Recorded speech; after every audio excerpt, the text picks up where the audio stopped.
War drums drown out Christmas bells, and 2024 proved the people can rule. Coming up on today's Citizens Report.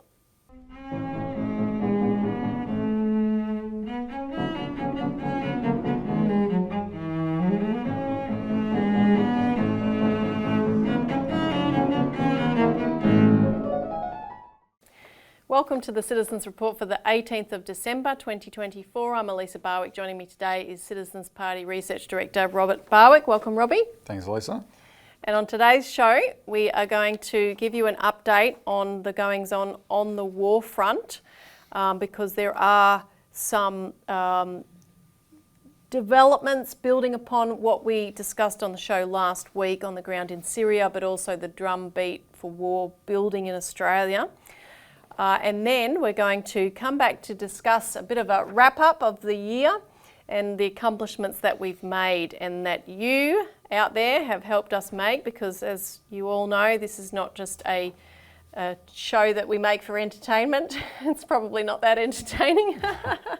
But, you know, to mobilise the population to get stuff done, and we've got a lot of stuff done this year, so it's well worth celebrating that.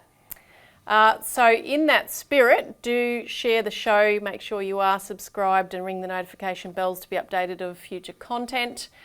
Make a comment below, and please donate if you can to keep these efforts ongoing, particularly as we forge our way into some big plans for the new year with the election coming and so forth. Yep, that's the new frontier for us, the election. Just got to get this year out of the way first. Okay, so on to the first topic. War drums drown out Christmas bells. Now, you can read more about this in the Australian Alert Service, and as always, call us for a complimentary copy if you haven't seen it before, and you can find the link below to subscribe. And we have had a chance to look more at the detail of what's happened on the ground in Syria. There are still a lot of unknown factors that are involved, of course, which will unravel over time. But Richard Barden, who has a nose for looking into this stuff, has written this up for the Australian Alert Service this week, called "The Empire Dismembers Syria." And he's made it very clear that whilst some of the players in the region are claiming this as a victory for themselves, particularly Israel having now occupied parts of Syria's, well, it's occupied parts of Syria's Golan Heights for a while, but now has annexed the whole region and more besides, and, you know, has got a taste for this expansion, but also that's the case with Turkey, and the Turkish President Erdogan has foreshadowed a path to annex large swaths of Syria's north and northeast, which includes the bulk of agricultural land and practically all its petroleum resources, but which is currently occupied by the Kurdish militias, Turkey's sworn enemies, and US Special Forces. So basically, as Alistair Crook, the Arabist who's expert in this area, British expert on the Middle East, has made very clear, and we played some of his interview last week, and he's done a number of interviews on the topic. This is therefore, by looking at these divisions carving up, grabbing what they want, this is setting the stage for a bigger regional war among these parties and warring factions. Yeah, well, for years we've been told that it's all about Assad, the dictator Bashar al-Assad, the butcher of Damascus Bashar al-Assad. Get him out, and it'll all be fine, sweetness and light. And of course, that was never going to be true. Before 2016, Elisa, as you know, this show probably spent more time talking about Syria than any one country, because there'd been this concerted regime change war from 2011 to 2016 until Vladimir Putin intervened and brought some stability there. And then just very suddenly in the last month, it changed and they got their accomplishment. This seems to be one of the things that Biden pushed the button on just before he left, and we're going to talk about a few other things that he's pushed the button on. And they've taken over with, we call them head choppers, right? That's who we've backed. There's a picture we've got there that we've run, which is quite extraordinary. This is a tweet where Matt Kennard, who's a British journalist, pointed out that this organisation that's now ruling Syria, HTS, is a listed terrorist organisation. So it's actually illegal for him as a British person to advocate for them. But the British Foreign Office had a meeting with this guy, and they're just going to whitewash the whole thing. But what they can't paper over is these divisions that you've just laid out. And it would be extraordinary if this did not. There may be a little settling period, but then if this did not erupt into a much bigger, more violent, more bloody conflict because of all these competing interests that have now taken over Syria. Yeah, and so, the new leader was literally someone who was chopping heads off, and supposedly he's now reformed, and there's a big campaign through the BBC and other British media to reinvent his character, and that's why you see it in the picture there, that, people from... Look, you've got, and just do not underestimate, this is an example, do not underestimate how evil, utterly evil the Western propaganda machine is. So you've got the Chinese government was dealing with exactly the same head choppers in Xinjiang. In fact, thousands of them went from Xinjiang, these Uyghur extremists, to Syria to join the head choppers. They've taken over Damascus. There's a whole bunch of Chinese-speaking terrorists running around Syria right now, ruling the joint, right? And the Chinese government they had 1,000 deaths in 10 years in Xinjiang. Most of the victims, there was Han Chinese killed, but so there were stacks of Uyghurs killed as well. The imam of the biggest mosque in Xinjiang, in Urumqi, was murdered by these guys, right? So they're actual just terrorists. Forget all the Islamic stuff. They're just terrorists. So did the Chinese government send in B-52 bombers and carpet bomb Xinjiang and destroy them like America would do in its war on terror? No. It went in there and said, we're going to de-radicalise and we're going to have a poverty reduction program, and to do that we're going to have to teach these guys a skill, right, so they can actually have a way to learn and earn an income. So we're going to require everybody to go to vocational training centres and learn these skills. And you can see the pictures of their own pictures of these things.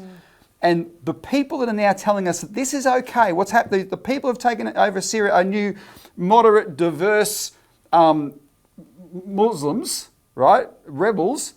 The same people telling us that tell us that what China has done in Xinjiang is genocide. Genocide. And then, of course, the same people turn around and say what Israel's doing in Palestine is not genocide, it's Israel's right to defend itself. And when you see how they don't care that they're obviously lying, because they know there's a small percentage of the population, like us, that will know they're lying, know how evil they are, and can't contain our rage about it, but there's a larger majority that they can just pull the wool over their eyes and get away with this stuff, and people go, oh, what's China doing to the Uyghurs? When these real crimes are on our TV screens, they're just being whitewashed. Right? That's who you're dealing with. And this crowd now that are praising what happened in Syria are telling these terrorists, okay, time to get back to Xinjiang. Yeah. Get the job going over there now that we've done this. Yeah, there's an Australian Uyghur named Arslan Hidayat who doesn't live in Australia anymore. I used to lock horns with this kid on Twitter. He would put up these... He has a reputation for telling the biggest lies on Twitter, this guy, because he would just put up any gross image he could find and blame it on the Chinese in Xinjiang, right? And one famous one he got caught doing was he said, oh, this is a torture chamber that the Chinese are using in Xinjiang to torture Uyghurs. And it was actually an S&M scene from a Korean porn movie, is what he put up. He doesn't live in Australia anymore, this guy. He lives in Virginia because he actually works for the CIA, works for them. And it's people like him that are putting out these posts saying, now the ETIM, and who, by the way, the US government and the British government says, oh, the ETIM, or the TIP, it's called, Turkestan Islamic Party, they don't exist. This is a figment of China's imagination. Now they're acknowledging them in the press, but it's time for them to go back to China and do their thing in China. This is why China, if there were 5,000 of the most extreme radical Australian Muslims over in Syria committing terrorist attacks, and then the other press in the world said, oh, it's time for them to go back and do that in Australia, what would we be thinking? But when China sees this, and it's completely explicit, when China sees this and it takes measures to make sure that doesn't happen, we're going to call them authoritarian. We're going to call them monsters. We're going to say they're genocidalists. Right? Yep. This is what you're dealing with, people. Now, on the other war front, and really all of the war fronts actually, but including the Russia-Ukraine situation, President-elect Trump gave a press conference that you wanted to mention. Yeah, so this was yesterday. He gave this press conference. And I will say this, when you actually sit through these long form things that Trump does, and this is not like, apparently he knows how to talk for a long time. He was doing these 90-minute stadium things for every 2 or 3 times a day in his campaign. The fact that he's in his late 70s, I don't want to sound like I'm a Trump fan, but the guy's got his faculties. He's no Joe Biden. He's absolutely got his faculties, and he actually has an impressive amount of detail in his head. Anyway, he covers a lot of subjects, and he expresses his opinion on a lot of subjects. And but the most interesting part, and this is the part the media, when they reported on this press conference, most of them chose to ignore, the mainstream media, was he criticised strongly. This is the other strange thing about him. He's sounding quite moderate now that he's won the election. But he criticised strongly Joe Biden's decision to allow the Ukrainians to fire these ATACMS missiles into Russian territory. And he called it stupidity, right? Now, and of course it was, because what it did is, here's Biden's lost the election. Here's Biden didn't lose the election, of course, Harris did, but here's Biden as the president is now in the lame duck period before Trump takes over. And instead of, and knowing that Trump won the election big time by a very big margin, which was a mandate for his clearly stated policy, we're going to bring this war to an end, Biden has committed this crime, this utter crime of escalating the fight as much as he could. And that's probably what he's done in Syria as well. There's no doubt that's what there was a button pushed in Syria. Okay, go for it, guys. We're going to do one last crack at this. And he's done the same thing in Ukraine, right? And of course, that's made it suddenly, it was already dangerous, but suddenly much more dangerous, because here's, the Russians were forced to say, well, you're now in direct conflict with us, right? And that's the thing they've been trying to avoid. Both sides have been trying to avoid for 2 years. And the fact that Trump raised it, I must say, I felt very happy to hear that, because he said nothing until yesterday after this was done. Other people, his son, Donald Trump Jr. criticised it, etc., but Donald Trump himself didn't say anything. Now, there may be a main reason for that. There's a thing called the Logan Act in America, which says that the incoming president cannot do anything officially in his role until he's inaugurated. Yep. So the guy, until the 20th of January, Biden is the president and has all the power of the president, and Trump can't undermine that. He can't go and do meetings and start practicing foreign policy, but he is able to have conversations, etc., and he's doing that. So this is quite extraordinary and quite important, and hopefully that those words are enough that the people who will not leave office with Biden, right, the permanent bureaucrats who have to stay there, will be thinking, well, okay, the incoming president's going to bring a different policy. So do they then try and cool their jets until he comes in and they can change the policy? Or do they go along with Biden and make such a mess that'll be impossible for Trump to fix up? That's what we're dealing with. And this is going to be happening. This is the war drums over Christmas, right? Yes. Keep an eye on that front. Well, speaking of war drums, we want to talk about the build-up in Australia, because one of the key figures lurking in the background behind Peter Dutton, if there could be a lurkier guy than Dutton himself, more shadowy fellow, is Michael Pezzullo, who of course has been in the Defence Department and in lots of positions going back to Bomber Beasley onward, and shaped a lot of Australia's defence and strategic policies. And he, of course, in the last couple of years has literally come out on a number of occasions talking about the drumbeat for war. You know, the war, the Well, drums I think of it's war. more accurate to say he's beating the drums of war. Okay, there wouldn't be a drum beat if it wasn't for people like Mike Pizzullo. Well, it's been He's the one described- beating the drum. Yeah, certainly even the media has described him as beating the Yeah. drums of war. But he's gone into overdrive now because he's basically, you know, got his wish in terms of that endeavour to get to a war footing. I mean, everything that Australia's signed up to with AUKUS has made us, and we've shown the maps of how the Pentagon view Australia on the show, that, you know, the north of our entire country is the force projection of America in the Asia-Pacific region, or Indo-Pacific as they call it, and then you've got the logistical support and manufacturing support for the war below that. So he, you know, that's his wish, I would deign to believe, to have Australia on that war footing for a future war with China. So, okay, tick that box. Next aim is what you see in this essay that he's just written for the ASPI strategist.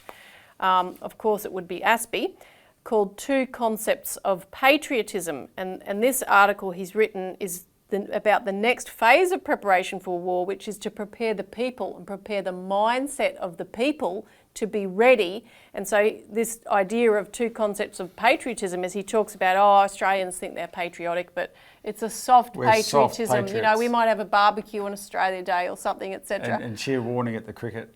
Yeah. But then he says, you know, we really need to be preparing a hard patriotism. And one of his examples of hard patriotism, Elisa, Yeah. is the people getting slaughtered in Ukraine. Yeah. Which is the other, which the people like Pizzullo want us to be the Ukraine, the proxy, America's proxy against China. So that this is what John Lander, I've interviewed, has warned about repeatedly.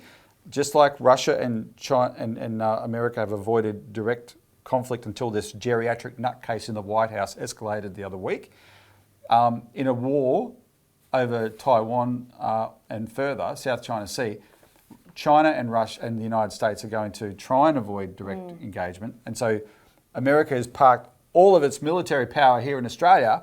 Australia will be the proxy in this war. Yeah. Right? There's no coincidence that he's used the Ukraine example. No. That's what hard patriotism is, boys. Yep, he says hard patriotism has a necessary martial quality. Hard patriotism cannot be solely expected of our armed forces, although it is intrinsic to the profession of arms, which traditionally have placed a more visible emphasis on duty, honour, service and country. In the event of having to defend the nation, hard patriotism would be required of all. Sacrifice and commitment would be expected from all, subject only to age or incapacity. Hard patriots would need to be found not just in the armed forces, but across a mobilised and resolute population. So exactly preparing the people to be that proxy force. And he goes on to say later that, you know, we're not doing enough. Australia should be doing more to support the US-led deterrence of China, including being prepared to go to war if required to thwart Chinese hegemony. This would require the building of a hard Australian patriotism, the kind that is seen in frontline states that have a threatening neighbour, even though he admits in there we don't have a threatening neighbour per se. Well, but Elisa, just go back to that. That quote you just read. Australia must be prepared to go to war to thwart Chinese hegemony. Yeah. Like, think about the formulation. Not to protect ourselves from invasion, not to protect ourselves from attack, to thwart Chinese hegemony. These people, these warmongers like Pizzullo, are utterly evil. To them, the world is this big game of Risk. And they're playing, these are the old men who don't go to war, who send the young men to die, right? I think there's an Australian poet, A.D. Hope, we published it, it was a classic, look it up, who send the young men to die. And it's like they play balance of power politics. Oh, here's China, it's getting bigger and richer and stronger. Oh, we must start a war to balance that. Doesn't matter who dies. Is China threatening us? He's not even arguing China's threatening us. No. Right? We're going to... Now, one of the reasons that it's important that we highlight Pizzullo, Elisa, is because what's changed in Australia since the 2022 election and we got rid of that scumbucket, Scott Morrison, is the rhetoric about China has definitely cooled down. Anthony Albanese has, the war build-up hasn't, but the rhetoric has, right? So Albanese has put our relationship with China on a more civil footing, right? Good on him for doing that. Pity it's not backed up by the actual war policies. Even Dutton, because this, before the 2022 election, 70% of Australian Chinese, because mostly involved in business, voted Liberal and 30% Labor. In the Albanese election, 60% Australian Chinese voted Labor. And Dutton has been on a charm offensive to win that vote back. But Pizzullo is his alter ego. So while Dutton's going to all these Chinese events and being this new soft Peter Dutton, right? Pizzullo tells you what he really thinks. That's who Pizzullo is. He was the main principal department secretary for all of Dutton's ministerial career until Dutton moved into defence. So he was for a long time. Dutton was the immigration minister, and then he was the Home Affairs minister. And that whole time, Pizzullo was his secretary. These two are peas in a pod. And remember, Pizzullo is this disgraced bureaucrat. He lost his Order of Australia because he's so tied up in how real power is wielded in this country that this permanent bureaucrat was picking cabinet appointments. And somebody did the dirty on him and leaked these WhatsApp messages, and it created a scandal where he had to stand down, right? And he lost his Order of Australia. I mean, what he's done since, though, is gone onto this platform of the Australian Strategic Policy Institute to beat the drums of war. That's why we have to be on this all the time, because there are people like him who represent factions of power that want war. It's hard to believe, but they actually want war. Yep. They are talking themselves into it, they're talking the whole country into it, and the second it happens, we'll all regret it. We've got to expose them, and he's the lead duck. And his proposal is, by the way, for a pledge of service where everyone registers on a national register what service they could provide in a war, whether Sign me up, Governor! Young, old, in between, it could be military, 18 to 65-year-olds, everyone has to register. Perhaps as a prelude, he says, to establishing an Australian National Service Scheme. So there you go. Now, let's talk about our victories, Robbie. 2024 proved the people can rule. Now, before we get into some of the victories, I just want to mention that we're putting a media release out today. All we need for Christmas is a Post Office People's Bank. And there's an interesting context for this, because remember we had this little fight just a couple of weeks back with the Commonwealth Bank trying to put a $3 fee on people withdrawing their money. That was their Christmas offering for their little gift. And this caused an outright, absolute explosion. I mean, one of the media headlines was "Worst Christmas Present Ever." And it's interesting because there's an article in the Australian Financial Review that just came out 2 days ago.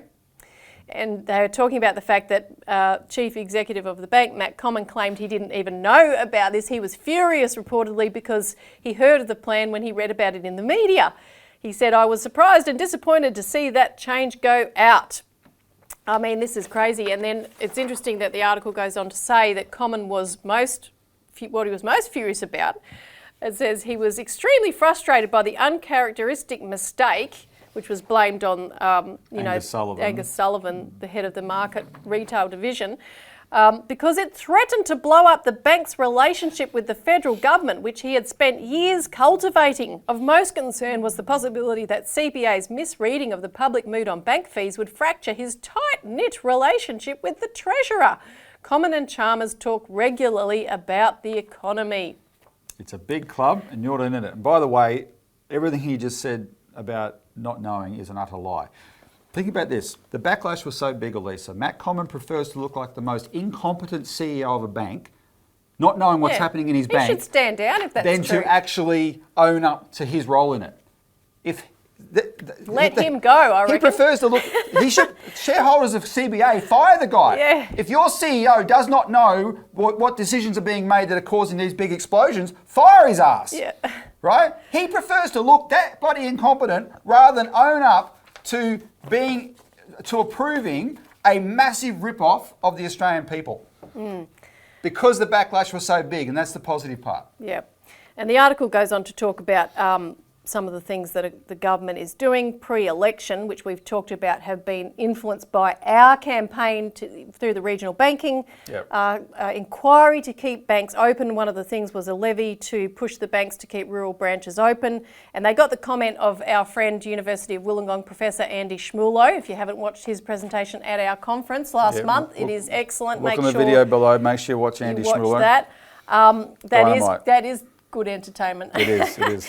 But he is quoted here saying that the growing demands on the banks to support regional Australia should be considered payback for the guarantee of taxpayer support in a crisis.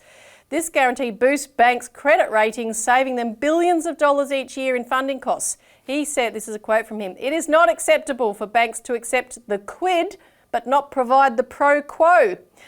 We have the most profitable banking industry in the world by return on equity, and we have the right to tell the banks that they will provide branches in the bush." And he said people realise at a visceral level there is something wrong when a banker says they don't want to deal with cash because it is inconvenient. It's like a doctor saying they don't want to deal with someone because they are sick. Yep. Good on you, Andy. The banks want the quid without the pro quo. Yeah, so we quoted Andy in this media release that's going out today because all of these facts are arguments that we need once more in this country. Actually, Elisa, the reason the Financial Review called Andy Schmulo to get his comments on the CBA was because the journalist watched his video at our conference, which you can see below. Yep. So the Fin Review journalist watched that first and then called him. So if you haven't seen it, click on it and watch it. You've got to see it. It's dynamite. And that's just brings me to these breakthroughs that we have made because as we pointed out in the lead of our Australian Alert Service this week in a review of the biggest developments, this banking inquiry that took place into the closures of regional rural banks, but of course, as everyone that lives in a city knows, everywhere in the cities as well, led to these recommendations to look at the necessity for a public bank. And this is the first time since the privatisation of the Commonwealth Bank that a government-led inquiry is actually recommending that the government, again, potentially take a role in banking. And this is a really huge deal because it's a sea change. The fight for Australia to become sovereign from the get-go related to finance, because if you don't have sovereign control over credit in your country in particular, and money and the other things that go with it, you can't foster the development of the economy that, when it comes to other strategic matters like war, allow you to do what you have to do if it's necessary to defend your country. And basic economic things like providing what is required to house and clothe and feed the people, make sure they have cheap energy, water, and all of those things that we're currently not doing. And so the creation of an actual government bank in 1911, which was the victory of many, many years of organising by King O'Malley and people before him. And you can watch my presentation at that same conference a month ago to see. We had a postal bank in the 1800s. We had state banking. That was before the Commonwealth Bank. But the Commonwealth Bank unified the nation in a way that was absolutely transformative and got us through 2 world wars in a stunning fashion. And to such a degree that even Menzies didn't dare. He tried. There were efforts to dismantle it, but it couldn't be done in short order. It had to take decades of the installation of neoliberal dogma in order to get to the point of the 1996 privatisation of that body. So this is a huge victory in historic terms that we have turned this around. And the other historic victory, which is related to it, is retaining the power of the government over the Reserve Bank of Australia. The Reserve Bank Reforms Act wanted to strip those Section 11 powers out of the legislation that did pass on the final sitting, but that was not taken out. And Section 36 was not taken out of the Banking Act, and that is what allows the Reserve Bank to exercise control over the private banks to tell them where they can lend, to what degree. Of course, they don't do it because they only have one tool, as they claim today, which is interest rates to influence things like inflation. As well. That's exactly right. They are But if we had given up this, so the problem is not, the problem now we've got in the system is there's still neoliberals in the positions of power. But if they'd have got away with giving up the powers, then that would have made our job much harder. All we have to do now is win the policy debate about what to do with those powers. They wanted to get rid of the powers. Yeah. And just to clarify one thing for people, Elisa, when we talk about how important the role of government is in either owning its own bank or controlling the Reserve Bank, we're part of a generation that's grown up with the concept of government being demonised. But you've got to understand what we mean by sovereignty, right? You, the people, we, the people, this is why we call this the people can rule. We, the people, elect the government. Now, we often feel powerless over it, but at the end of the day, we elect the government. We don't elect the Reserve Bank governor, the most powerful person in Australia. We don't elect her, right? We don't elect Matt Comyn, the stunningly incompetent liar or / liar, pick one, Matt, of the biggest bank in Australia. We don't elect those guys. We elect the government. And if the government has these powers, ultimately those powers are based on our sovereignty as people. And if you let people use the ideological hatred of government to say, give up those powers, you're giving up your sovereignty. This is why it's such an important red line. And what we did this year is we took on 30 years of neoliberal brainwashing in that building in Canberra where our party's been around a long time, and for 30 years we've had people saying to us, government should not be involved in banking. And that's why when Matt Canavan, the chair of the Regional Bank Closures Inquiry, and that committee released that report and said, no, government needs to look at getting back involved in banking. That's why it was such a victory. Yeah. And of course, then it was followed up a bit later with this article in The Australian that the government, this Labor government says a postal bank is back on their agenda, right? How do we achieve that? It's through the people. All the Citizens Party represents is citizens. We represent people, but we get you, the people, to be active. And that's the power of this party. And so in these two instances of getting that postal bank on the agenda officially in Parliament and defeating the RBA plot to take away the people's power of the RBA, that was the people working. And if you focus, if you're properly informed, you have the right target, you're going after where the most important power is, and then you threw everything at it, right, in the form of participating in inquiries, making phone calls to members of Parliament, all those sort of things. These two examples show that you can beat the biggest and most powerful lobby, right, which is the banking lobby in the country. Now, this is a battle, these are battles we've won. We haven't won the war, but not that long ago we weren't winning battles, right? 2024 is the year we won some very significant battles which we can build on, and we will for the election that's coming up. Yep. And I say, by the way, just a final comment on the RBA victory, that in keeping those elements of the government control in that bill, we've saved the government from themselves, because either this government or a future government or somewhere down the track, even though this has never been used in the past, there's been attempts to use it which have allowed a negotiation to take place which, you know, renders a better policy. And one day we're going to need to use it. So those powers are reserved, they are there. That's a measure, a very tangible measure of sovereignty of the people of this country over the banks. So, you know, give yourself a pat on the back. Now, we did have also big participation in the victory over the misinformation, disinformation bill. Any final comments on? Well, that one was real people power. I mean, I don't want to, it's a term we avoid in the sense because it's overused, but they gave 1 week for submissions and 30,000 Australians made submissions. Right? And that broke all records. Like, it's 30,000 seems to be a fraction of the population, but the previous inquiries we've been involved in, 1,000 was a lot of submissions. They often get 10 submissions, right? They get maybe 100. We have driven inquiries where they got 1,000 and it's blown their minds. This time 30,000. And that's where it just went through that building like, you know, an infectious disease. I hate to say it. Everyone just got the fear of what that meant. And by the end of the process, the Labor government itself, which had pushed this mis and disinformation bill to allow them to censor, it moved to dump it. right? That was the people having their say. The people, these are examples where the people have ruled. So it's not that the people rule. Most of the time we don't, but you can if the focus is there and we take on these big issues, right, and win it. And so like these are the big victories of 2024. Yep. So have a break, but be ready because next year. If you can't tell, this is our last show for the year. It is our last show for the year. We'll be back in the middle of January. We will also take a well-deserved break. We're getting older. So have a safe and happy Christmas and holiday if you get to have one. And we will see you back next year.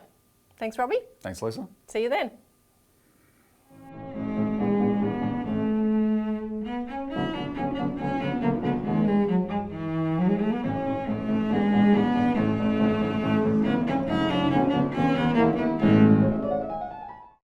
Authorised by Robert Barwick, Citizens Party, Melbourne.